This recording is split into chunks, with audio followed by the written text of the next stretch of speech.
대한성형학과 TV 여러분, 안녕하세요. MC 수민입니다. 그리고 오늘은 굉장히 제 옆에 미인 교수님이 등장을 하셨는데 교수님께서 소개 좀 부탁드릴게요. 안녕하세요. 저는 강동성심병원에서 진료하고 있는 성형외과 전문의 김별희라고 합니다.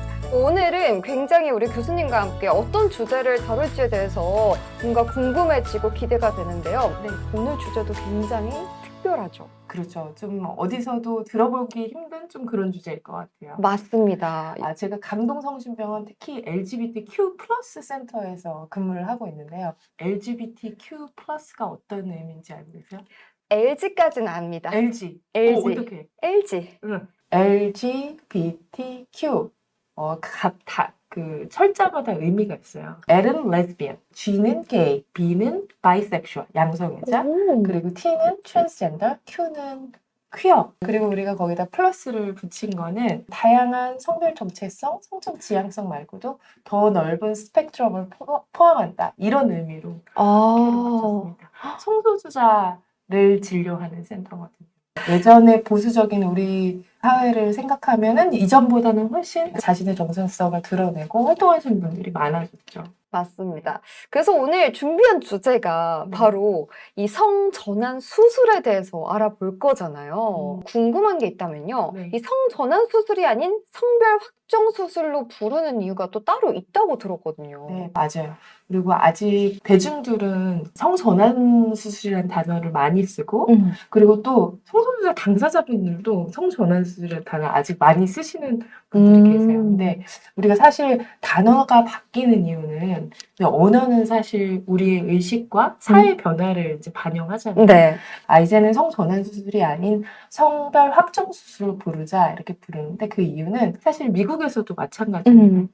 예전에는 섹스 체인지 서저리라고 해요. 성을 바꾼다. 그 다음에 나온 단어는 섹스 리어사이널 서저리라고 해서 성별 재지정 수술. 성별 재지정 수술. 다시 성을 지정해준다. 이런 단어를 쓰다가 요즘에는 젠더 어퍼밍 서저리라고 해서 성별 확정 수술이라는 단어를 씁니다. 왜냐하면 성전환 수술이라고 하면 마치 A였던 거를 B로 바꿔버린다. 느낌. 네. 이런 느낌이죠. 네. 하지만 사실 이 트랜스젠더 분들은 자신의 성별 정체성, 내가 자신을 어떤 성으로 생각하는지는 확정시킨다는 의미로 이제는 전환 수술이 아닌 성별 확정 수술로 얘기하고 있습니다. 그 의미가 변하는 과정이랑 그 속의 의미 자체가 굉장히 저는 좋은 것 같아서 맞아요. 여러분들께서도 성별 확정 수술로 말씀을 해주시는 게 너무 좋을 것 같다는 생각이 들었습니다. 근데 우리가 성별 확정 수술이라고 하면은 대부분 이제 대중들은 어떻게 생각하면 우리 생식기 수술만 생각해요. 그렇죠. 외부 생식기를 뭐 제거하고 새로운 생식기로 재건하는 이런 외부 생식기 수술만 생각하지만 사실은 제가 아까 지정 성별에서 자기가 생각하는 성별 정체성에 맞게 자신의 몸을 바꿔가는 그런 의료적 트랜지션 과정에서는 굉장히 다른 수술들도 있거든요. 그래요? 그럼요. 어떤 수술이 있을까요? 뭔가 다른 우리가 일반 의료 현장과는 조금 더 다른 형태로 이루어지겠죠? 지금 수미님이 말씀하신 대로 전혀 다른 영역일 것 같은데 예전부터 해왔던 수술이기도 하고 아니면 예전부터 해왔던 수술이지만 조금 다른 의미, 컨셉으로 적용되는 수술들도 많습니다. 트랜지션 과정에서 받는 성형 수술들이 여러 가지가 있는 걸 말씀드렸는데요. 이제 외부 생식기 수술뿐만 아니라 예를 들면 가슴 수술. 트랜스 여성분들 같은 경우에는 가슴 확대 수술을 받으시겠죠. 그렇겠죠. 네. 그리고 트랜스 남성분들 같은 경우에는 워낙에 가지고 있는 자기 가슴 조직을 제거하고 남성 흉부에 알맞게 그 모양으로 평평하게 만드는 가슴 제거 수술을 받으시기도 하고 그런 수술도 성형외과 영역에 있지만 눈 수술, 코 수술, 윤곽 수술, 양악 수술 이런 거를 전체적으로 이용해서 안면을 좀 더 여성적으로 만드는 안면 여성화 수술, 또 음성 여성화 수술이라고 해서 목소리도 여성적으로 변화시키기 위해서 이 성대 수술을 하는 경우도 있고 외부에 이제 목젖이 나온 경우에는 이게 남성의 상징일 수 있으니까 목젖은 잘못된 이유 사실 갑상연골이거든요. 그쵸. 이 갑상연골을 축소하는 수술 이런 수술도 다양하게 포함이 돼 있어요. 우와. 아니, 사실 정말 몰랐어요. 네. 저는 정말 중요하게 네. 성별 확정 수술에 있어서 네. 굉장히 중요한 부위만, 그리고 부분만 응. 하는 줄 알았는데, 전체적으로. 그렇죠. 얼굴, 얼굴? 체형, 그리고 생식기, 가슴 이런 모든 부분에 사실은 성형외과가 굉장히 트랜스젠더 분들이 트랜지션 하는데 많은 영역을 차지하고 있어요. 와, 저는 사실 목을 쓰는 직업이다 보니까 네. 그 성대나 네. 이제 음성에 관련해가지고도 굉장히 궁금한 것들이 많았었는데, 이렇게 교수님한테 들으니까 단번에 이해가 되고, 그래요. 네, 굉장히 성형외과에서 하는 일이 이렇게 머리부터 발끝까지 많구나라는 거를 맞아요. 또 한 번 느껴보게 되는 것 같습니다. 사실은 이제 제가 지금 강동성시병 LGBTQ 플러스 센터에서 성소수자를 대상으로 이런 진료를 하고 있다라고 해서 이제 시작에는 이제 전문적인 센터가 시작은 됐지만 사실 아주 예전부터 우리 사회에서 성소수자, 트랜스젠더는 존재해 왔고 이런 분들은 아마 계속 우리 성형외과 선생님들이 계속 진료해 오고 있었을 거예요. 네, 근데 맞아요. 이제 그것을 이제 드러내놓고 가시화시켜서 진료를 하고 있는 게 예전과는 좀 차이점이죠. 그 선두에 우리 교수님이 계셔주셔서 너무 감사하다는 말씀을 제가 한 번 더 드리겠습니다. 보통 트랜스젠더 분들은 그럼 몇 가지의 수술을 진행하시나요? 아까 말씀해주신 그 외부 생식기, 그리고 외모, 네. 그리고 성대 이렇게 한다고 보면 될까요? 수술의 종류는 제가 지금 열거한 것처럼 굉장히 많지만 사실은 수술을 하는 이유는 내가 가지고 있는 성별 정체성과 나의 신체가 일치하지 않아서 거기에서 오는 불쾌감, 그것을 우리가 디스포리아라고 하거든요. 네, 디스포리아. 그 불쾌감을 해소시키기 위해서 수술하는 거예요. 그래서 모든 트랜스젠더들이 모든 수술을 다 할 필요는 없습니다.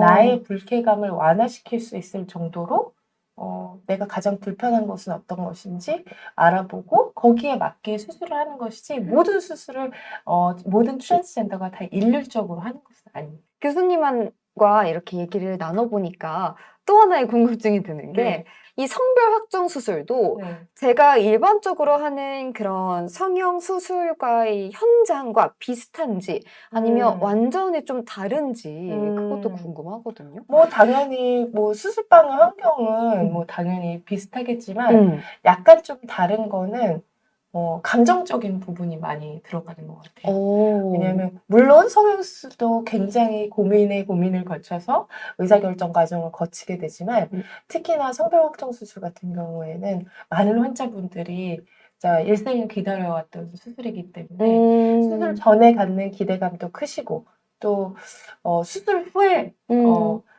많은 변화를 겪으시기 때문에 그런 면에서 좀 일반적인 성형수술과는 조금 다르다. 그렇게 말씀드릴 수 있겠습니다. 네.